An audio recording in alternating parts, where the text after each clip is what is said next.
નમસ્કાર મિત્રો, વિડીયોમાં તમારું સ્વાગત છે। સરકારને પણ ખબર પડી ગઈ છે કે ચૈતરભાઈ વસાવા દેડિયાપાડામાં નહીં ગોઠે અને વિધાનસભા 100% જીતી જશે, કારણ કે ભાજપની નજર અને કોંગ્રેસની નજર ચૈતરભાઈ વસાવા ઉપર પડી રહી છે। ત્યારે જ સોશિયલ મીડિયામાં વિડીયો વાયરલ થઈ રહ્યા છે। ખરેખર મનસુખ વસાવાના એટલા બધા વિડીયો જોવાના નથી મળતા, પણ જ્યાં જુઓ ત્યાં ચૈતરભાઈ વસાવાના વિડીયો જોવા મળે છે। ખાલી દેડિયાપાડાની અંદર નહીં, ભરૂચની અંદર નહીં, પણ આખા ગુજરાતની અંદર જો બૂમ પડાવતા હોય 182માંથી એવા એક ધારાસભ્ય ચૈતરભાઈ વસાવા અત્યારે આખા ગુજરાતમાં બૂમ પડાવે છે, તો એમ કહી શકાય કે 100% તેઓ જીતી જવાના છે।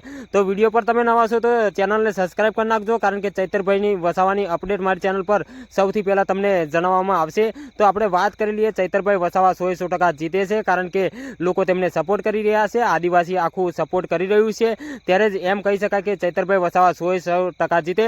બાકી પાછળથી એ તો ખબર પડે કે મનસુખ વસાવા કેટલા વોટથી જીતશે, ચૈતરભાઈ વસાવા કેટલા વોટથી જીતશે એ પાછળથી ખબર પડે, પણ અત્યારે વિડીયોના માધ્યમથી એમ કહી શકાય કે ચૈતરભાઈ વસાવા 100% જીતે છે, કારણ કે બધું પબ્લિક તેમને અત્યારે સપોર્ટ કરી રહ્યું છે। ચૈતરભાઈ વસાવા પ્રચારો કરી રહ્યા છે અને લોકોના ટોળા જોવા મળી રહ્યા છે, ત્યારે જ કહી શકાય કે ચૈતરભાઈ વસાવા 100% જીતે। બાકી ચૈતરભાઈ વસાવાનું નસીબ કાં તો મનસુખ વસાવાનું નસીબ હવે નક્કી કરવાનું છે કે ચૈતરભાઈ વસાવા જીતશે કે મનસુખ વસાવા જીતશે।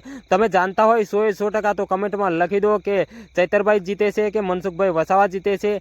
જે જીતવાનું હોય તેનું નામ તમે કમેન્ટમાં જરૂરથી લખી દો, વિડીયોને શેર કરી દેજો, અને ચૈતરભાઈને સપોર્ટ કરવા માંગતા હોય તો વિડીયોને જરૂરથી શેર કરજો।